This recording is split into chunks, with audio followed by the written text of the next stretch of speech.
Hello, my loves. Welcome back to the It Girl Mindset. Today we have a fun episode, and I thought that this would be really helpful just to get to know me a little bit better because we have so many new beautiful faces in the It Girl Mindset community. So today we're diving into 10 things that made my life better, and these are in no particular order, okay? Yes, I'm obsessed with personal development and becoming the best version of myself and helping my clients become their hottest, richest, most successful selves. And I am always striving for that. But there's so much more to me than just my career and achieving and everything in between. So I thought that this would be a really fun way to, just get to know me a little bit better and some things that have genuinely made my life a million times better. Okay? So let's go ahead and get into it. Welcome to the It Girl Mindset, where I help you step into the next level version of yourself by mastering your mindset, manifesting your deepest desires, and connecting deeply with your body. It's about becoming the most authentic, radiant, unapologetic, and unbothered version of yourself. Together, we're going to chat about how to unlock your true potential and create a life that feels as good as it looks.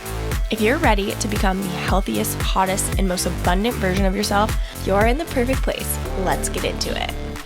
Also, just a quick little side note, if you're not already following me on Instagram, go follow me over there. It's just a fun community over there, and I put question boxes up so then I can get questions and ideas for podcast episodes. So the link is down in the description below, or you can just search Ashley Robutz, ASHLEY and you'll find me on Instagram and TikTok, okay? Also, sorry, my allergies, they're getting better, but my nose sounds like this because of my allergies, so apologies if my voice sounds super weird. But I went to my naturopath, and I'm honestly feeling so much better with them. She gave me some supplements and just a bit of a protocol, so I'm excited to start feeling even better.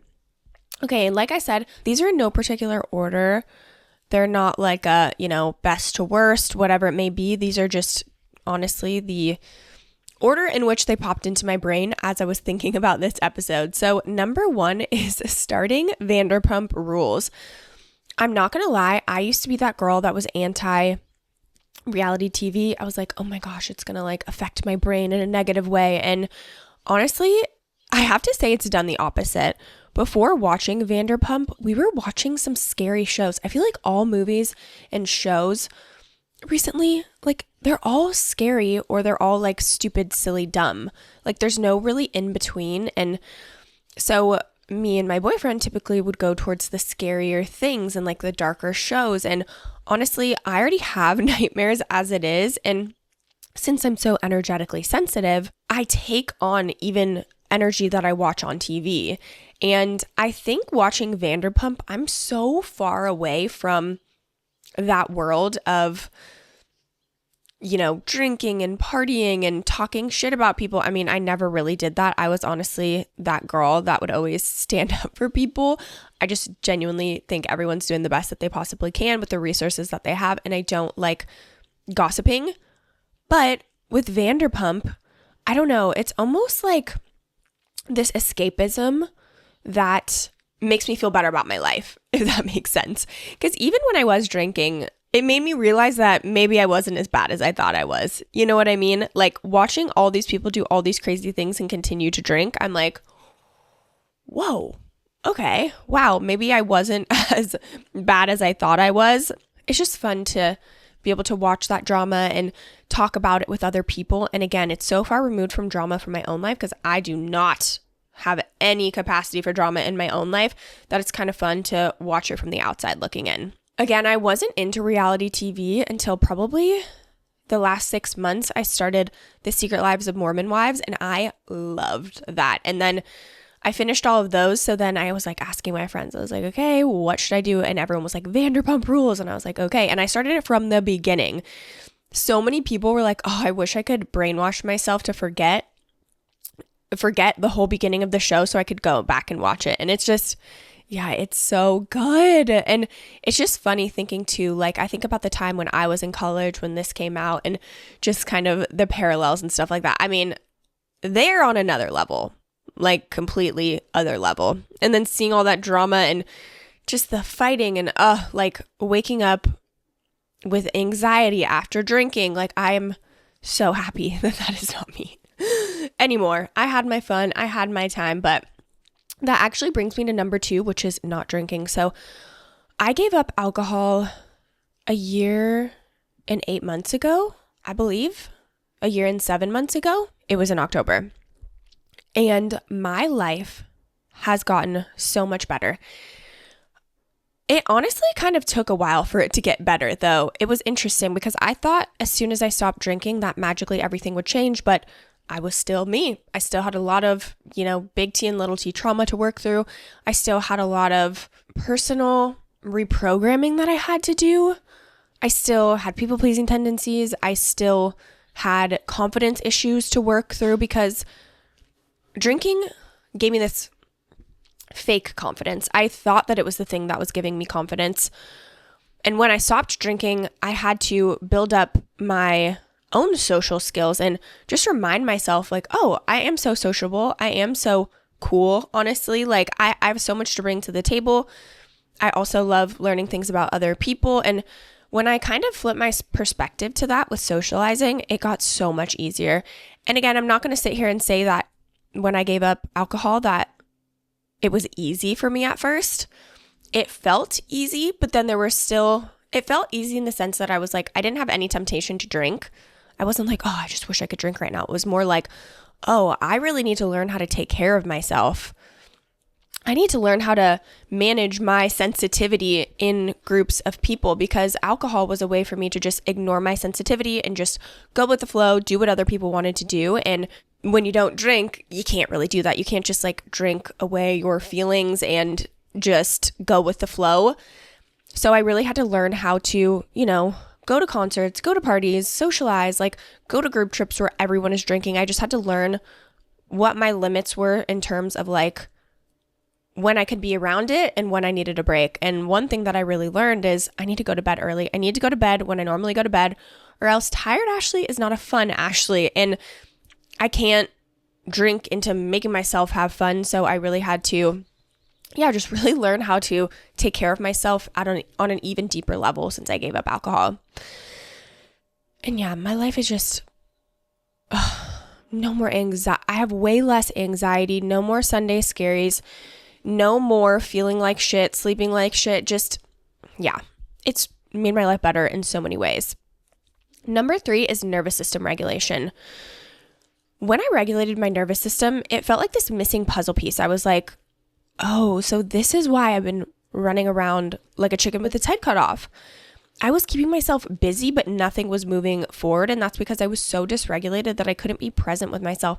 I couldn't enjoy little things that you're supposed to enjoy in this life, right? I was always looking to the next thing, always achieving, always just rushing around. When you regulate your nervous system, I've been able to be so much more present in my life. I feel like I've had so much more conscious choice of what I want my life to look like, how I want to spend my time, how to speak to myself, because in that dysregulated state, I was just rushing everywhere. I couldn't take one moment to be with myself.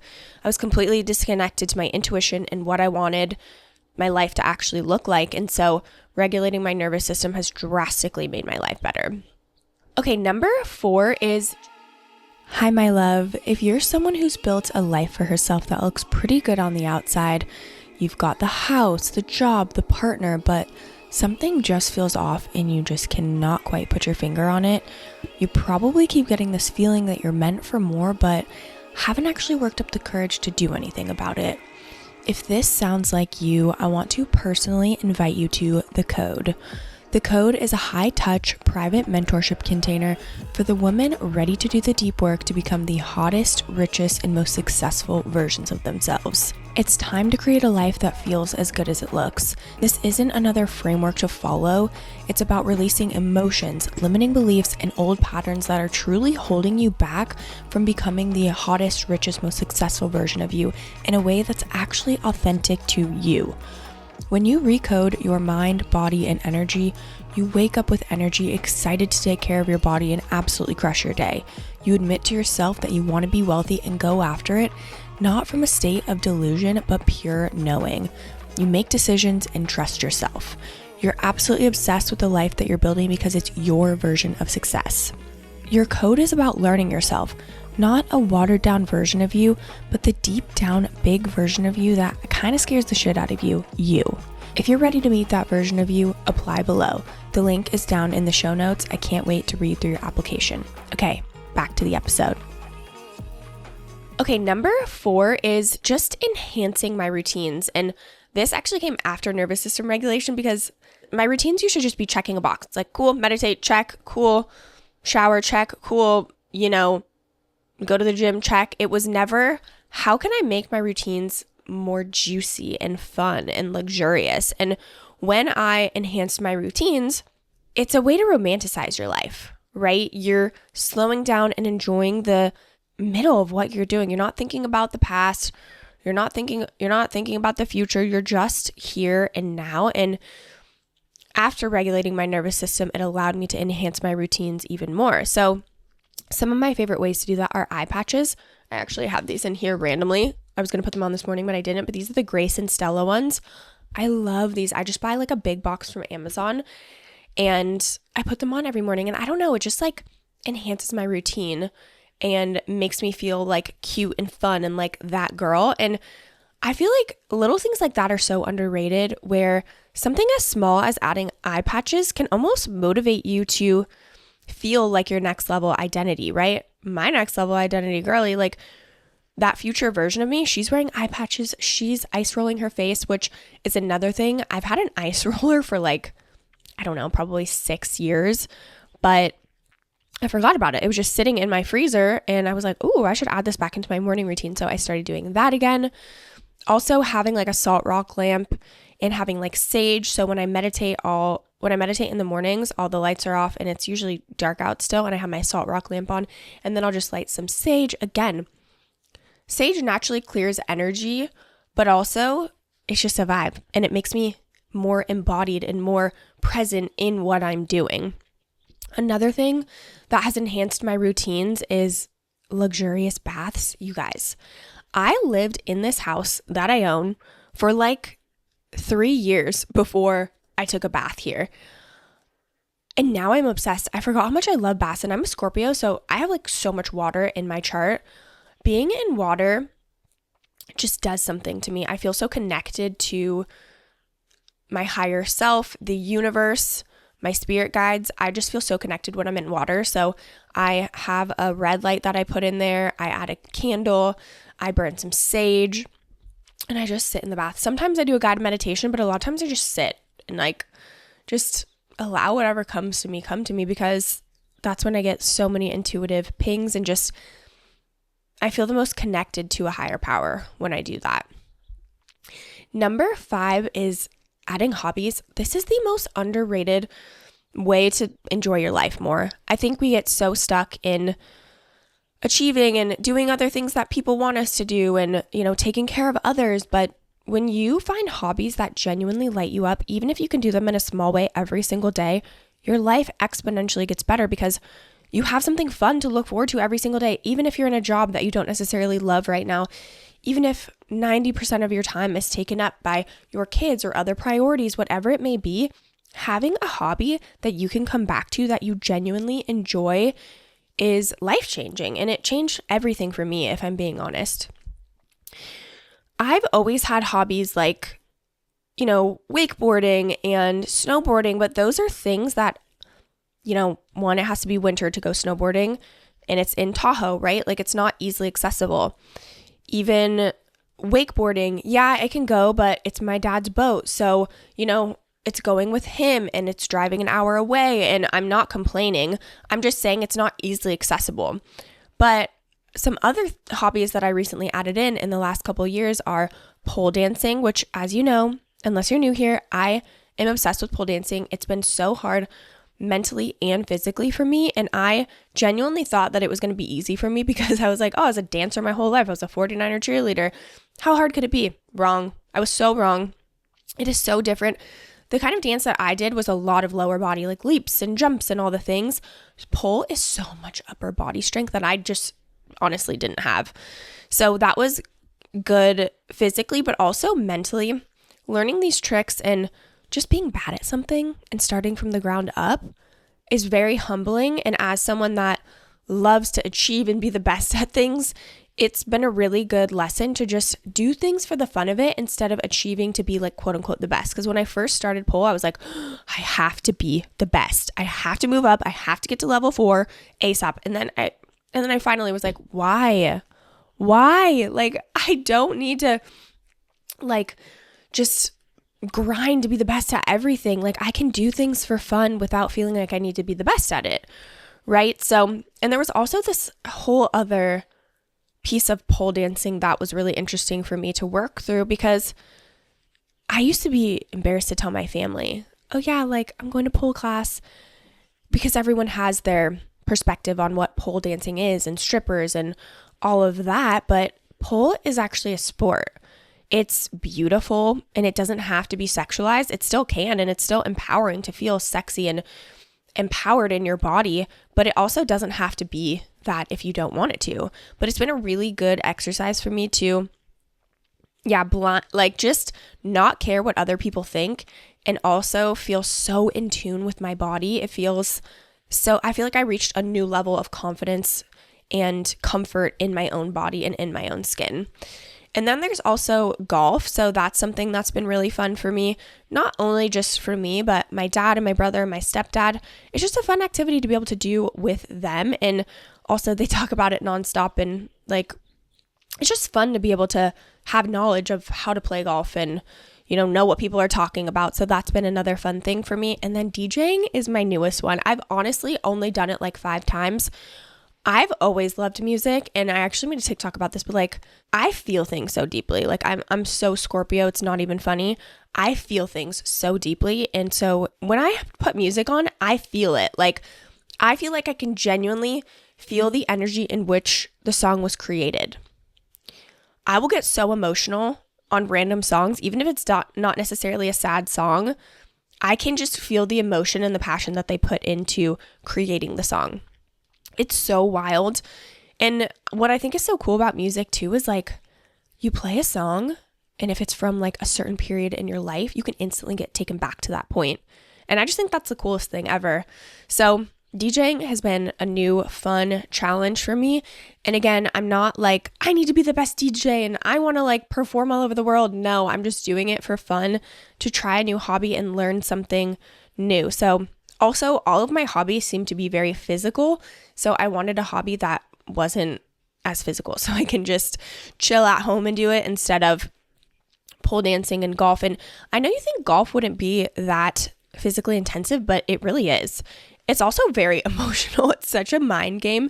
And so not only are you dealing with your own emotional well-being while golfing, but also being someone that's very empathic and in tune with energy, feeling everyone else's emotions, is also very intense. Number 6 is becoming a matcha girly. Something about being a matcha girly is just so fun because 1, I like 2 caffeinated beverages, but 2 cups of coffee makes me a psycho. Like, I feel so jittery and I just can't be present. It's completely dysregulating for me. And since becoming a matcha girly, I can have like my morning coffee vibe, and then I can have a matcha after that, and it's like the perfect caffeine. Also, something about making a matcha and just making a little ritual of it has been really fun for me. I have tried a million matcha powders. You have to have the right matcha powder, or else it makes or breaks the matcha, because I've bought in some like from Costco and it's never good. It never tastes good at all. And when I finally was like, okay, I'm just going to invest in some higher grade ceremonial matcha, literally so much better. So much better. I make mine very simply. I just do water, matcha, honey. And then if I do iced, I do oat milk. But if I do hot, I do coconut milk. And my 2 favorite matcha powders ever are Symbiotica. So good. So good. And then Peak. Those are my 2 favorite ones.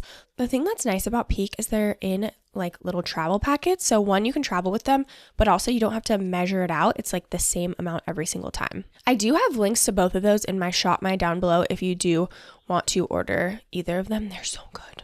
Number 7 is subconscious reprogramming and brainwashing myself. You probably knew. I had to put this in here, right? I started brainwashing myself. What year was that? 2017. 2017 is when I first started brainwashing myself. Is this almost 10 years ago? Wow. That's when I lost 30 pounds. Like that was the beginning of my journey where I read a book and it was like, you need to change your mindset. Tell yourself every single day that you have your dream body. And so I would literally wake up, I have my dream body. I have my dream body. And since I did that, it led me to be interested in nutrition books and just led me down this whole path to personal development. And here I am now. So brainwashing has drastically changed my life. Subconscious reprogramming, as you know, completely changed my life, my client's life. It just put me in the driver's seat of my life where I was like, oh, I don't have to let the world happen to me. I get to decide what happens to me. And there is nothing more empowering than that feeling of you get to control what happens in your life. You don't have to let the world happen to you or be in this victim mindset of I have no control and everything is happening to me. So yeah, subconscious reprogramming is just so powerful. And how I brainwash myself and make sure I do it every single day, I'm one of those people where when I wake up in the morning, I'm in bed, I'm not afraid I'm going to fall back asleep. That doesn't happen to me. It's really hard to fall back asleep once I wake up. So I just have my little app and I'll just listen to whatever it is that I'm calling in right in bed. My boyfriend's still sleeping. I literally just prop it up next to my ear and I'm still laying there and I just listen and I let the affirmations speak to my subconscious. That way I'm training my brain to look for the things that I want to call in. Number 8, and this is kind of random, my jolly shower head. I have seen ads for this for years and years and years, and I've always thought about it because where I live, the water is actually not great. You can look, I think it's ewg.com. You can put your zip code in and it'll tell you what's in your public water. It's kind of scary. I'm not going to lie. But as soon as I looked up mine and saw how not great the water is in my hometown, I ordered a Jolly shower head, and honestly, I thought it was way more of an investment than it actually was. It was like $100. And yeah, and it's been worth it. My hair has never been softer. People keep saying, "Oh, did you just get your hair done?" I'm like, "No, I didn't." But it just looks like I did because I also got the Shark Air Wrap. That has also changed my life. This is not on the list, but I'm obsessed with it. It's made my hair made my hair easy to do. And I honestly just have to do it once and it lasts like 4 or 5 days. And then sometimes I'll just touch it up if like the front gets all messed up. So it purifies your shower water before it touches your hair and skin. They basically have a proprietary filter that neutralizes damaging chemicals and heavy metals.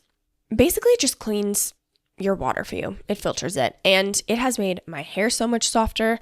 My hair also doesn't have like weird, I don't know. I feel like my scalp would be really dry. My skin also feels really soft. I can't really tell if it's helping my acne or not because I got this almost at the same time where I started some medication, some antibiotics for my acne. So I'm honestly not sure on that. Can't really say that, but I will say my hair has felt drastically different. Number 9 is getting ready for the day, and this should probably be at the top. There was a period of time where I was like staying in sweatpants all day. I wasn't even going to the gym because I was so self-conscious of my skin. So I felt like I needed to hide in my house. I never wanted to leave my house. And getting ready in the morning has drastically changed that because one, with my job, I have to be on camera, not only for my own business, but the company that I do contract work for where I'm constantly filming myself. I am just on camera all the time. And even still, I would have like sweatpants on in the bottom and just not feel put together. But getting ready has drastically changed how I feel. I feel like it's such an energy shift because think about it. When I go out in sweatpants and a hair tie, I always want to hide. I don't want to say hi to anyone. I just want like no one to see me or talk to me. But even if I have like just my makeup done and my hair in a ponytail and some sort of outfit on, it's like, oh, I'm down to say hi to people. And that energetic frequency is magnetic because you never know who you could run into and an opportunity that could come about, right? That's why getting ready is not just like a selfish thing to look good. It's so much deeper in that. It honestly makes you magnetic. What I will say too is with getting ready every day, I was very confused on my wardrobe. I didn't know what my style was. And if you look up your chart, your astrology chart, whatever your Venus is, that's how you're supposed to dress. So mine's actually in Scorpio. And I feel like for the longest time, I was dressing in like cutesy things, like very girly, like white colors and pinks and just really girly things. And my chart, my Venus is in Scorpio, which is completely opposite of that. So it's like no wonder I was feeling so disconnected from my style because I was dressing completely opposite of my Venus. So just something fun to go look at. And lastly, number 10 is using Opal and locking myself out of my phone. You guys, social media is meant to be addicting. You open your phone, they want you to stay on there. They want you to continue to stay in the app. Opal is basically this app, and I use the free version. Basically, you can choose what apps it'll lock you out of, and you can pause for 15 minutes and go in, which is what I do. So if I need to post something for social media, I'll pause it, and you have to wait like 10, 15, 30 seconds, whatever it may be. And then you can unlock it for 15 minutes and then it locks you out again. Because think about it, when you're like, okay, I have 15 minutes and I have to post this, or I have 15 minutes, a little break to scroll on social media, it's so different. But even for me and my boyfriend, he sends me a lot of TikToks, and I don't scroll on TikTok all that much because I know my brain. I just have an addictive personality. So once I start, it's harder for me to stop, honestly. But if I know that something's going to lock me out, it's fine. Me and him sometimes on like weekend mornings, we'll scroll some social media and I'll watch all the things that he sent me. I'll set a 30-minute timer. Ignore. That doesn't even help. Like, Opal is so nice because it automatically locks you out and you don't have another option. You can go back and pause it again. But again, it's just like the effort and the cognitive pause and the cognitive barrier that it puts between you and social media. So it's been really, really powerful and really, really life-changing for me. Okay, my loves, that is the 10 things that genuinely made my life so much better. Again, I'm always looking for topics to talk about on here, or if there's specific guests you want to have on, I'd love to hear from you. The easiest way is to follow me at Ashley Robots on Instagram and just shoot me a DM over there. I'll also have a question box on there, so I'll either answer them on my Instagram story or I'll answer them on the podcast, but I'd love to have you over there. We can connect even more deeply. If you even want to, just send me a message now. Just say, hey, I came from your podcast. I absolutely love connecting with you guys and hearing from you guys. It makes my whole life, honestly. Every time I have a podcast girl, you message me just telling me anything, I am here for it. I love to connect with you guys. So that wraps up this episode. Thank you so much for being here. I love you guys so much, and I'll see you in the next episode.